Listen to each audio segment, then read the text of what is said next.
Doon sa privilege speech, Senator Lacson ay yung inyo pong district ang naging notorious, no, sa Bulacan. Na-confirm din po at inamin din po ni Secretary Bonoan na meron ho indeed a ghost project. Sabi ko, totoo ba ang balita na meron mga project na nabayaran? Without my knowledge po, ako po yung umaasa at nagtitiwala sa mga tao ko na lahat po sila nakapirma na. Sa bandang huli ako po, ako'y walang kinalaman dyan sa mga ganyang gawain. Ito po, confirm nyo kung totoo o hindi. 2 p.m. diretso na raw kayo at nagkakasino. Tila matakaw sa pera. Pag magpataya daw to, Mr. Chair, isang taya, 5 milyon. Parang baliw, hindi natatakot. I mean, walang kaba-kaba. Mukhang wala na ho siya yatang planong sumipot, no? Dahil I think you have given ample time, Mr. Chair, that for him to show up, no? Nakasabpina na po siya ngayon, ng contempt. So, I suggest that the warrant of arrest be issued. Sobrang nakakagulat na balita. Grabe, Joel Villanueva kulong na, tumistigo na DPWH, nahuli ni Ping Lacson, aarestuhin, nasa Senate. Ayon sa nakalap nating impormasyon, nagsalita na si Engineer Henry Alcantara patungkol sa flood control ng isang senador sa distrito ni Senador Joel Villanueva. Aminado daw siyang nagkakasino, 5 milyon isang tayaan. Grabe, si Joel Villanueva kulong na, tumistigo na DPWH, nahuli ni Ping Lacson, aarestuhin, nasa Senate. Tara, panoorin natin. Henry Alcantara, kasi po nabanggitin ko kayo, ito yung pagkakataon din na maklarify nyo at malinis yung inyong pangalan dahil sa lumalabas dito sa pagdinig ng Blue Ribbon Committee at doon sa privilege speech ni Senator Lacson ay yung inyo pong district engineering office ang naging notorious, no, sa Bulacan. At na-confirm din po at inamin din po ni Secretary Bonoan na meron ho indeed na lumalabas na ghost projects. Ang katanungan ko lang po dito, narinig nyo ba na meron pala totoo ba na merong doon sa inyong terminology, doon sa inyong distrito na merong mga proyektong pang-sports at merong pang-pamilya? Narinig nyo na po yun? Your Honor, Chair, parang hindi ko po mag-gets yung pang-sports saka pang-pamilya po .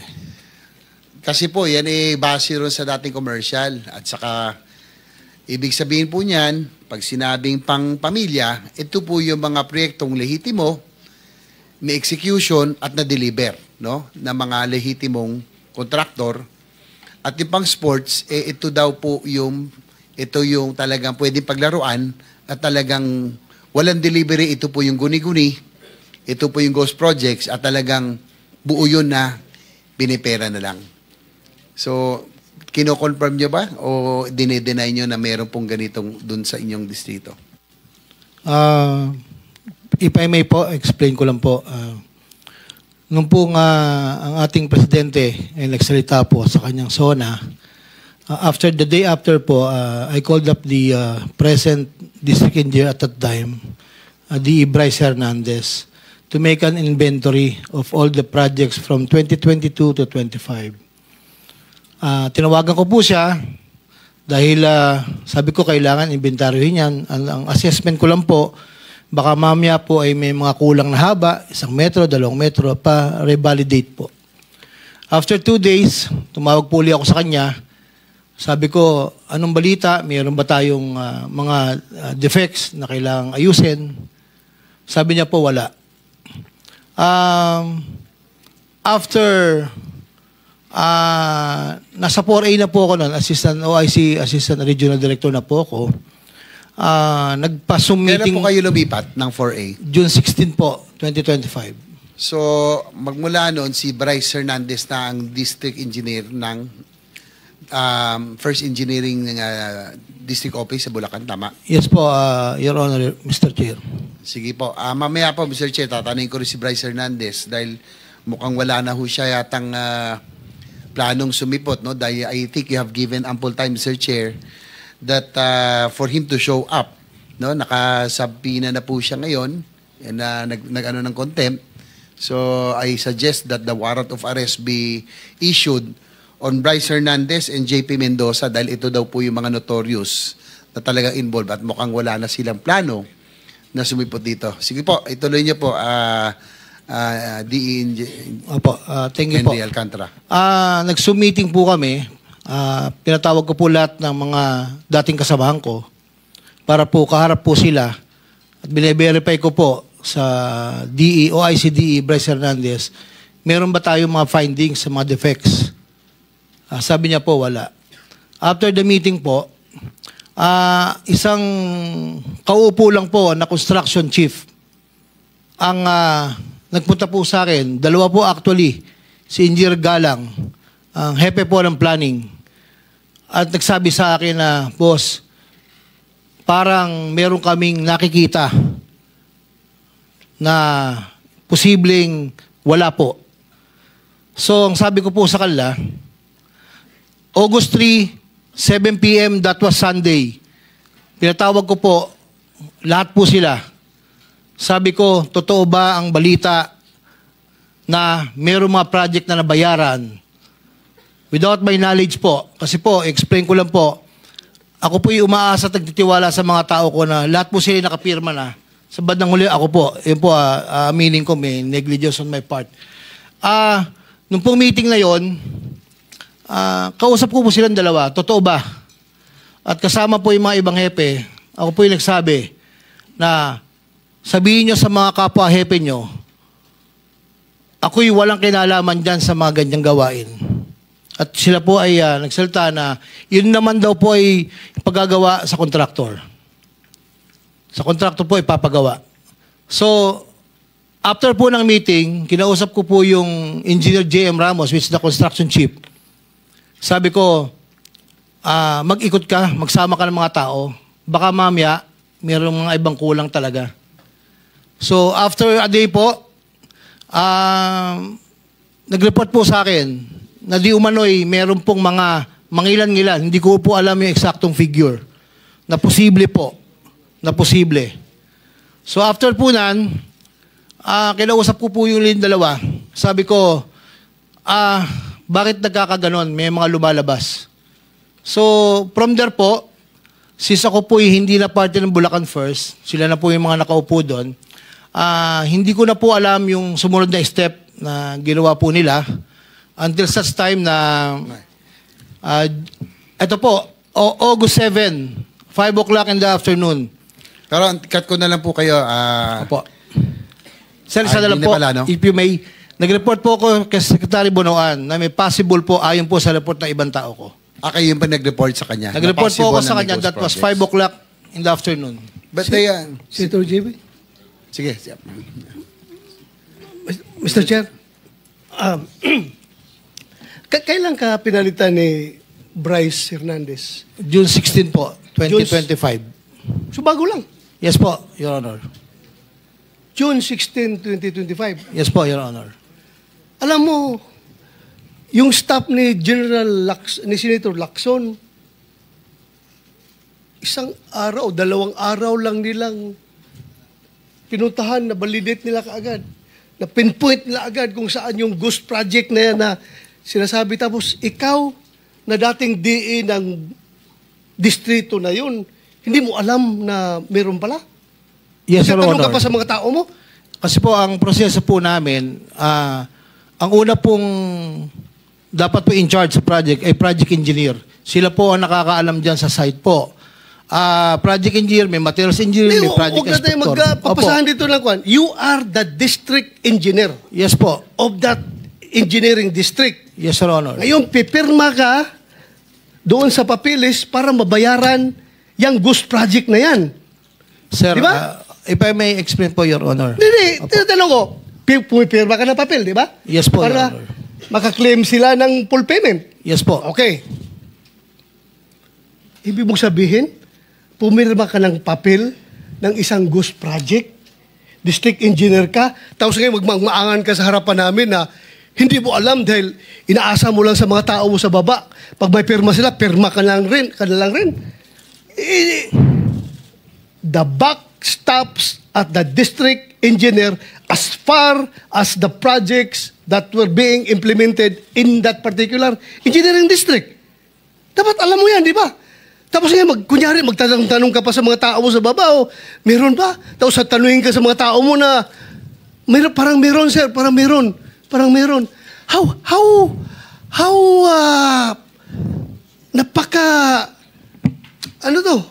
napaka-hirap intindihin na ikaw, district engineer, hindi mo alam. Tapos yung mga tao ni Senator Lacson, one day lang nila pinuntahan yan with the use of the GPS, na-locate nila, tinanong na yung mga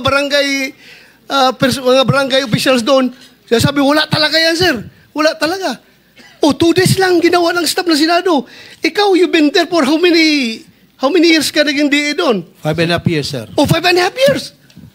Tapos Senator hindi mo Bato. alam na may Ghost Project pala. Senator Bato, I think you made your point already. Thank you, Mr. Chair. Mr. Wala Chair. ng time Thank you. si Senator Salamat, Wala ng salamat. time, pero- Sorry, Okay Senator na. JB. The last point na lang, Mr. Chair, siguro ikot na lang po ako doon sa ano. Di po lumabas po yung ano, no, naging controversial kayo ni yung inyong successor na si Bryce Hernandez. Yung inyong lifestyle, no? Kasi nga, how can a district engineer afford a kind of lifestyle? Nakita yung Marilo, no? Kayo nga, nakapatek Philip. Si Senator Bon, ako psychopathic lang eh. No? TW still na ngayon, promoted na. Si Bryce Hernandez, ganoon din po. At ang meron ako, Chair, Mr. Chair, may information tayo. Na kaya gusto ko sana makausap si DE Bryce Hernandez.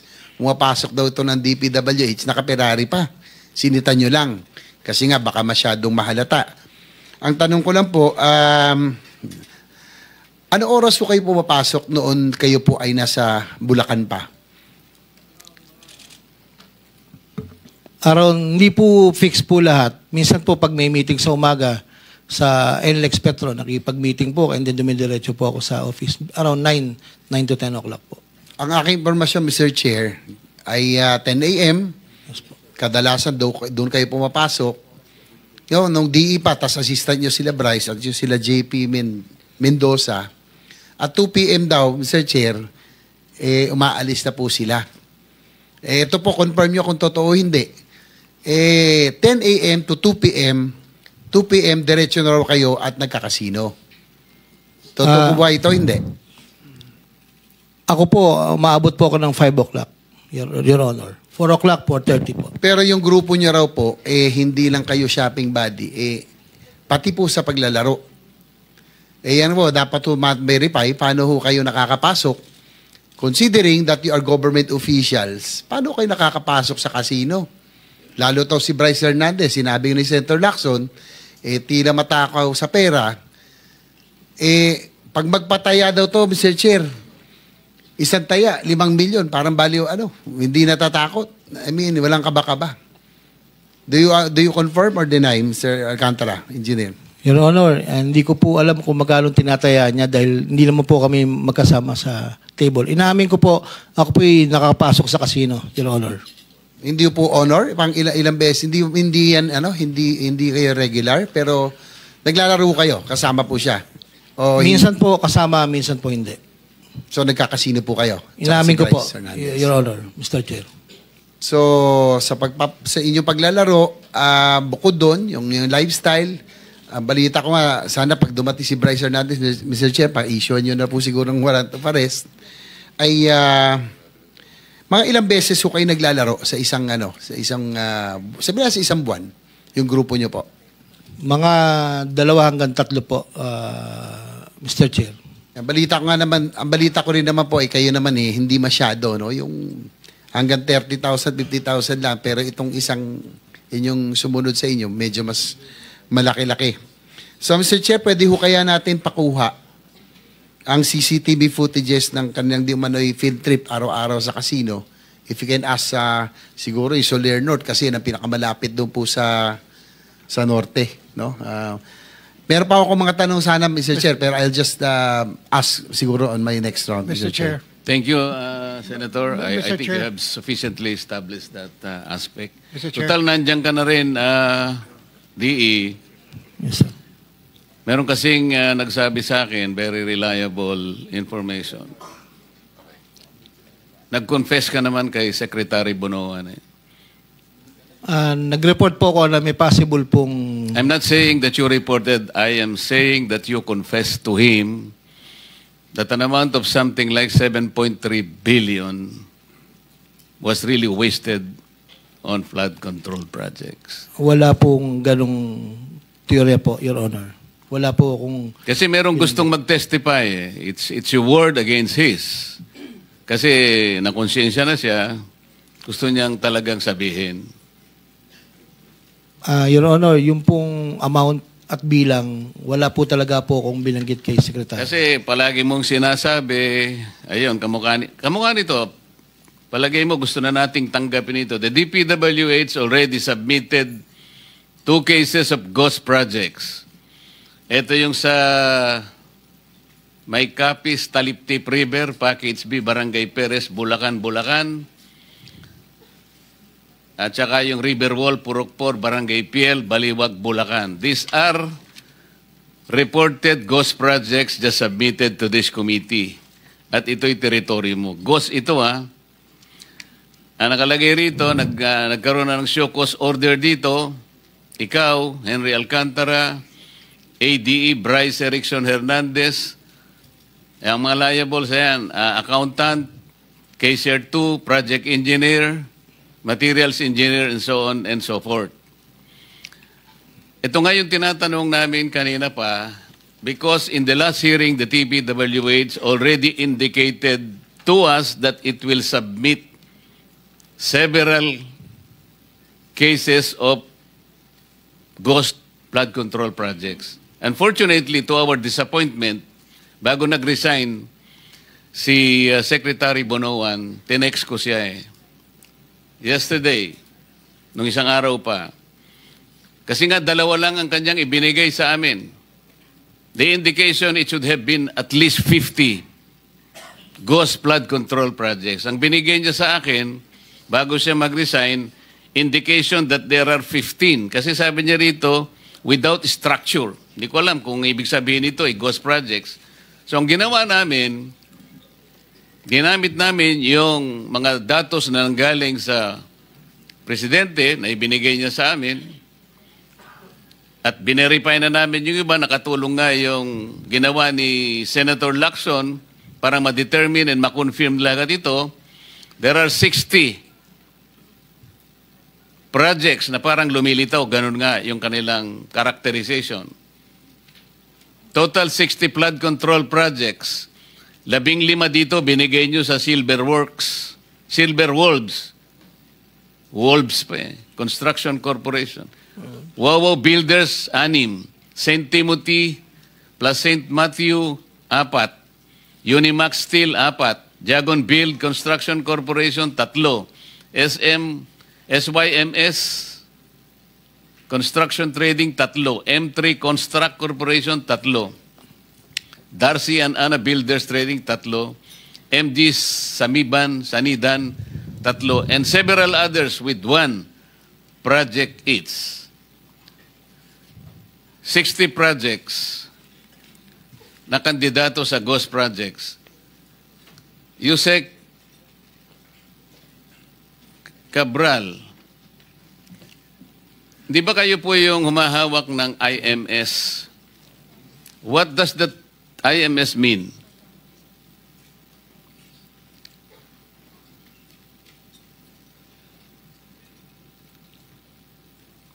Your Honor, I think 2 weeks ago, nire-assign po sa akin ni Secretary yung Information Management System Information Management Service. 2 weeks po. But before that, it was a lodge with the Undersecretary for Technical Services. Mabuti sinabi mo yan kasi ayaw ko na sana ang tanong kita dyan. On July 22, 2025, the IMS was assigned to Yusek Ayapana. Opo. Tama? Opo. Ayapana is handling... The technical services, Your Honor. Teka muna. Ayapana is handling National Building Code. Tapos ibinigay ni Secretary Bonoan ng IMS sa kanya. Nakakapagtaka 2 weeks later on August 6, 2025, paano napunta sa'yo? Ikaw planning service ka plus PPP. Tapos napunta sa'yo ang IMS. Hindi ko maintindihan.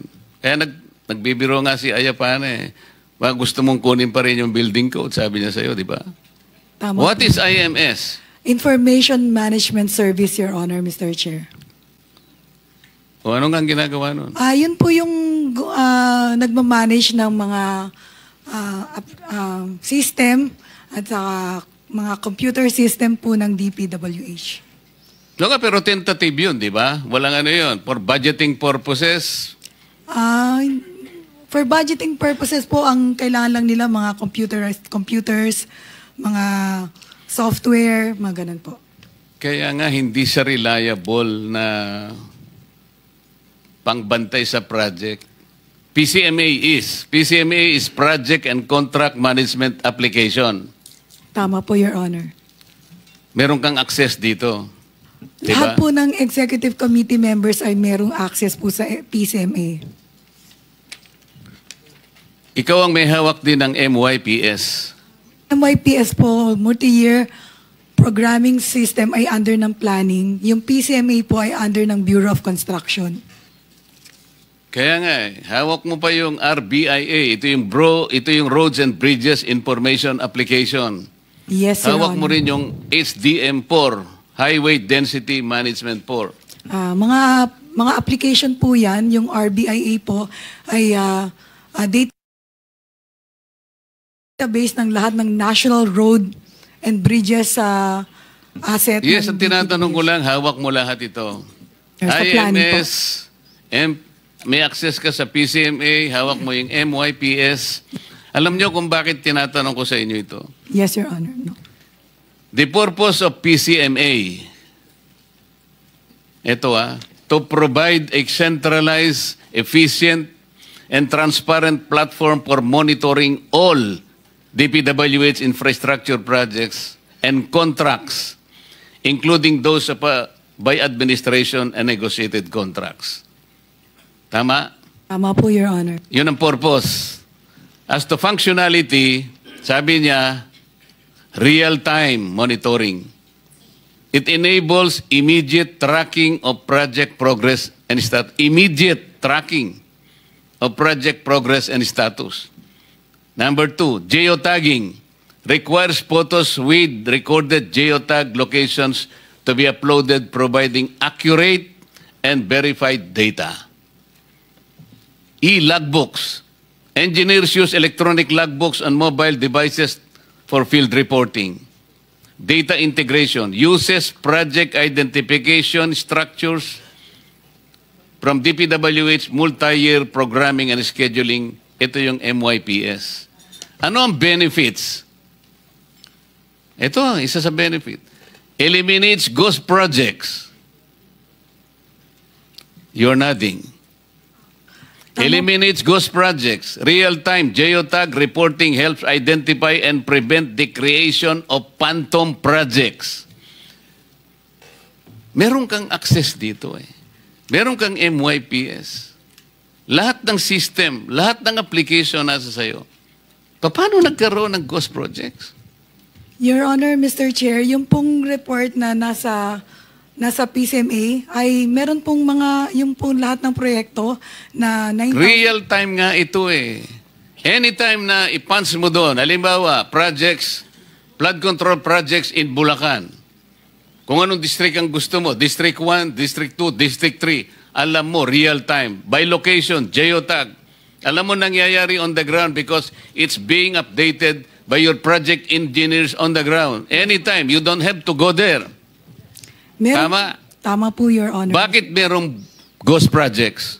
Your Honor, Mr. Chair, kompleto po yung mga data na sinubmit o Kompleto in-upload. nga sa inyo, bakit ang tanong, ba't may ghost projects if this PCMA is working?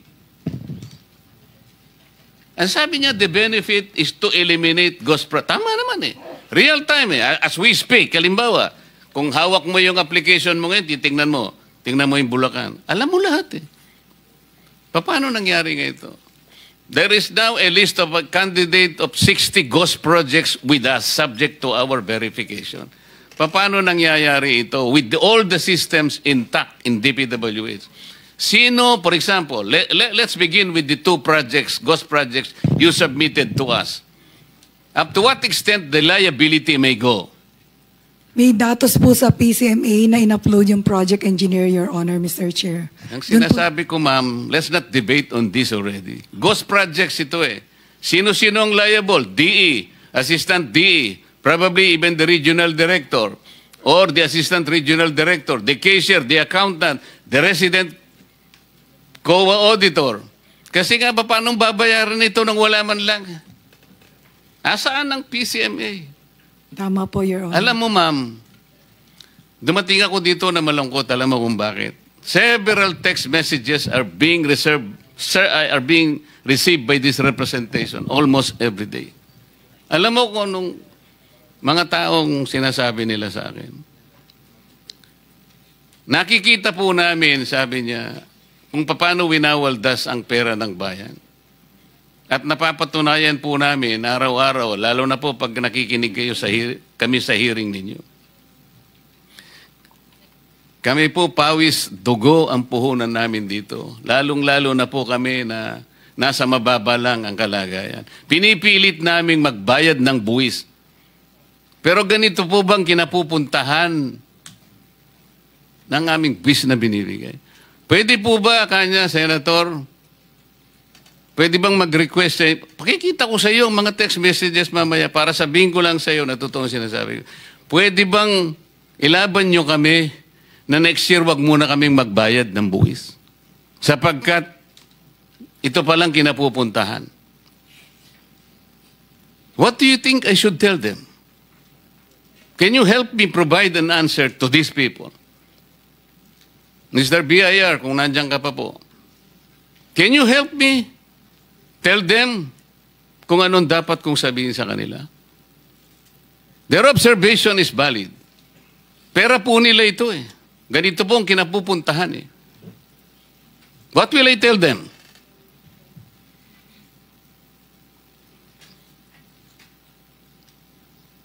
Yes, ma'am. Baka gusto mo sumagot. Tama po kayo, Your Honor. No, I'm asking you to help me. Yes po. What will I tell them? Ito pa po yung sinasabi ng iba. Bakit po ngayon lang nalaman? Abuti po ang presidente nalaman niya after 3 years. Ganito na po palang nangyayari. 545 billion pesos. Ang namunini lang about 15 contractors. There are about 29,000 o 19,333 contractors as of August 29, 2025. Mr. Pickup, tama? Yes, Your Honor. 15 lang. Representing 18% of the pie.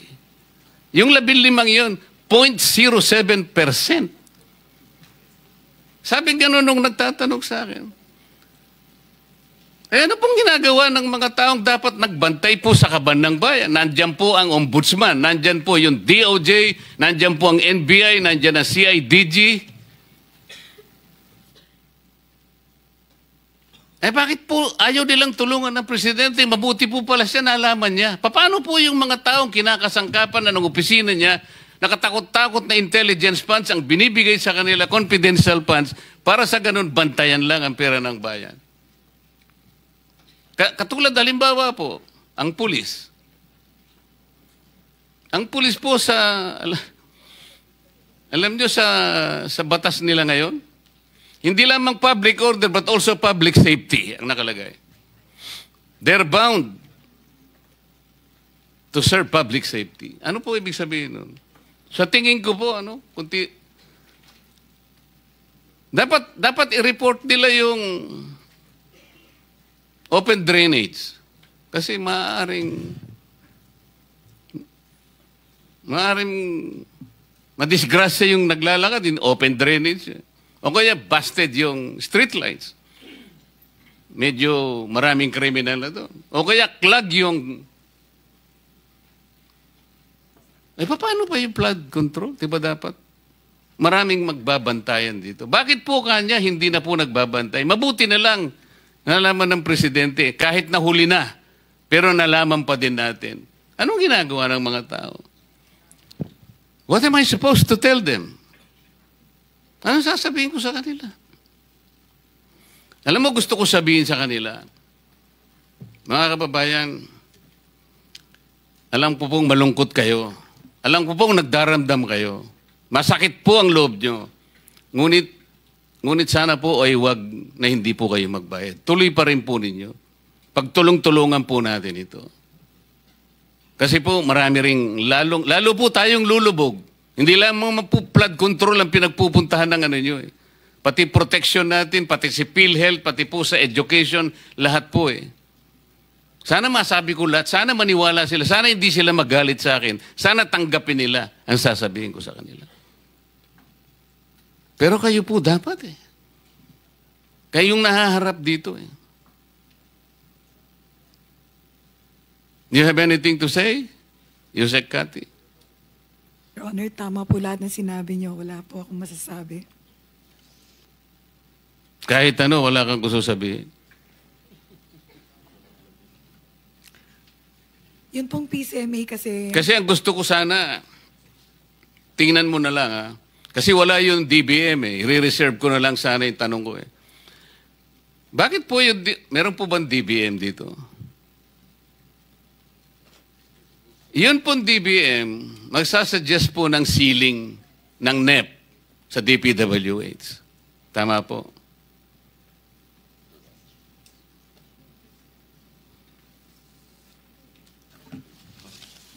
Mr. Chair, Yusek Toledo of the Department of Budget and Management.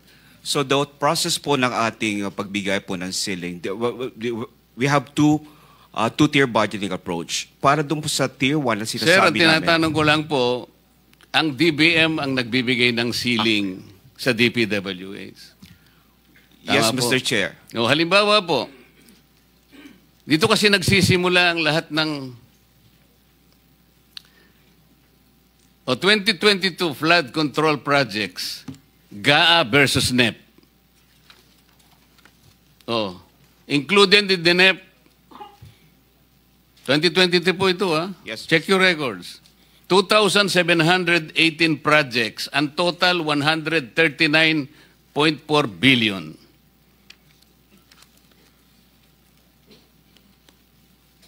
Yun pong hindi nasama sa NEP, 1,347, 69,509, 69.5 billion.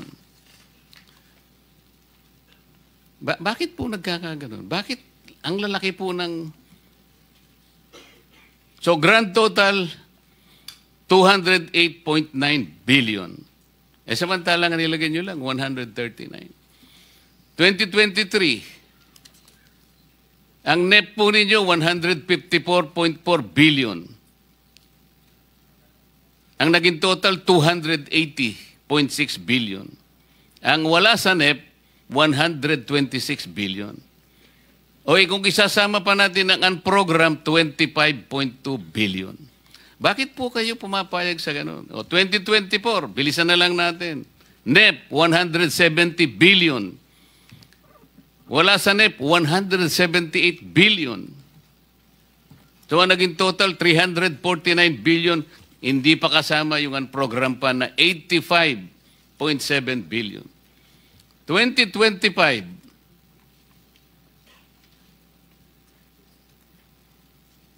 NEP, 208.9 billion. Hindi included sa NEP, 137 billion. So tingnan po ninyo, sir, Yes, sir.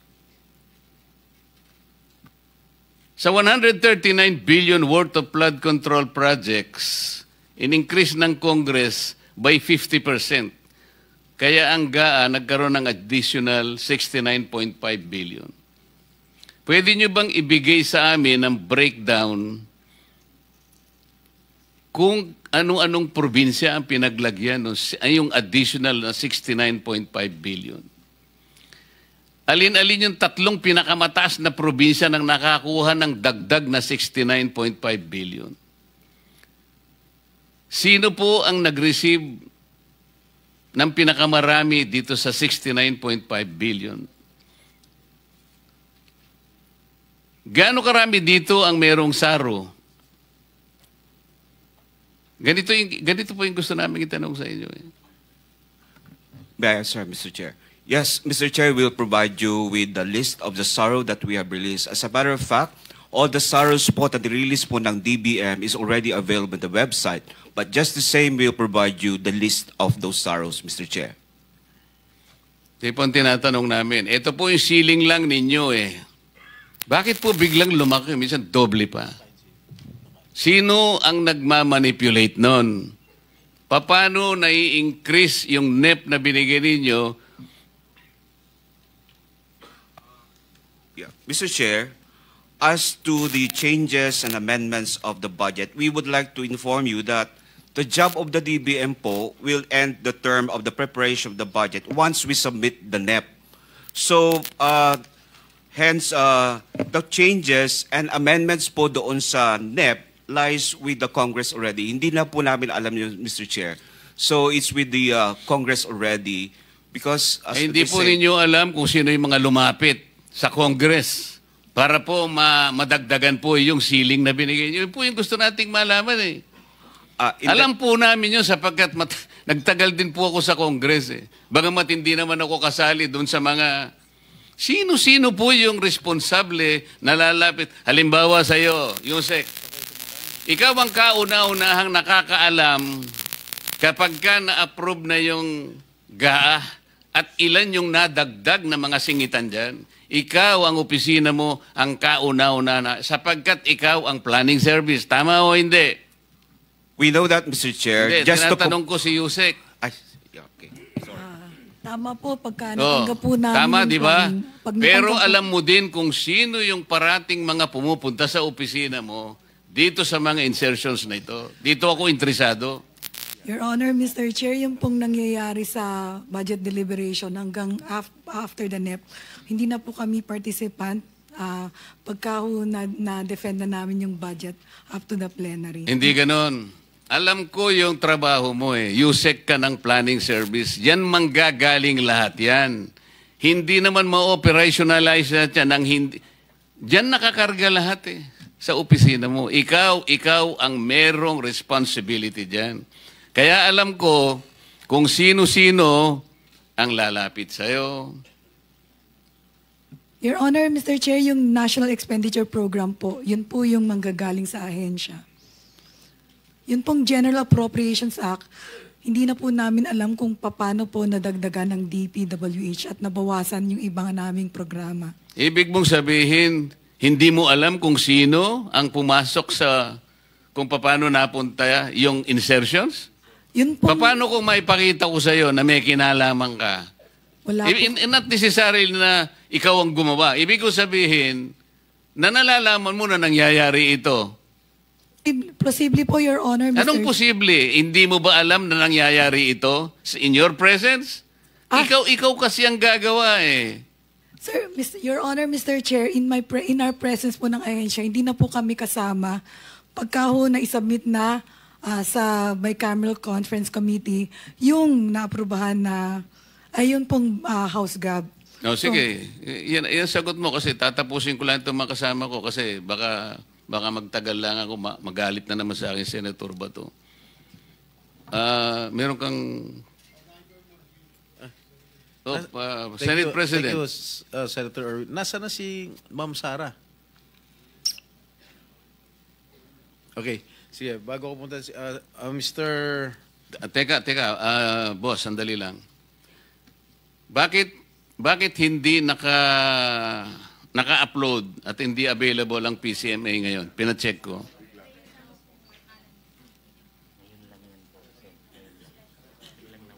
Bakit biglang nawala? Naka-upload po sa Mr. Chair. Pina-check namin eh, biglang nawala. Tingnan mo habang nagsasalita kami rito, biglang yung tatanggalin. Ganito ang gawin natin para siguro makagawa tayo ng mas mabuti sa ating mga kababayan. We will ask you to install the application into the computers of the Blue Ribbon Committee. We will be in a position to help you hindi lang mag-imbestiga, kung hindi, babantayan din namin ito. Kasi parang ang bantayan sa inyo, may bantay sa lakay. Hindi, totoo yung sinasabi namin. How much time do you need to install the application to at least 2 computers in our committee? Tatanungin ko po yung owner ng PCMA na Bureau of Construction, Your Honor, Mr. Chair. Hindi ko po alam kung saan naka-upload. Yan sinasabi ninyo na nawala. Wala bang taga Bureau of Construction dito? Nakakapagtaka na, this is not pure coincidence. Habang nagsasalita kami rito, pinacheck ko, biglang nawala. Biglang unavailable. Kailangan po ibigay nyo sa amin. Ito nakalagay, service unavailable. Bigla-bigla naman. Nakakapagtaka naman. Sa dami ng projects sa buong Pilipinas, pumayag ka na tulungan namin kayo. The Blue Ribbon Committee from now on will ask you to give us that application para itong staff namin dito, araw-arawin namin. Makikita namin yan. Makikita namin yan. Opo, Your Honor, sasabihin ko po sa process owner sa Bureau of Construction na i-upload yung...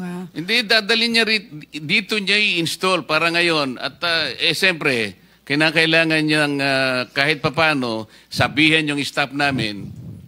Marurunong naman din makasama namin dito. Pero para lang walang sablay, kailangan i-install nyo. Opo. 2 sa computer dito at saka sa aking opisina para magkaintindihan tayo. Opo, Mr. Chair. Thank you.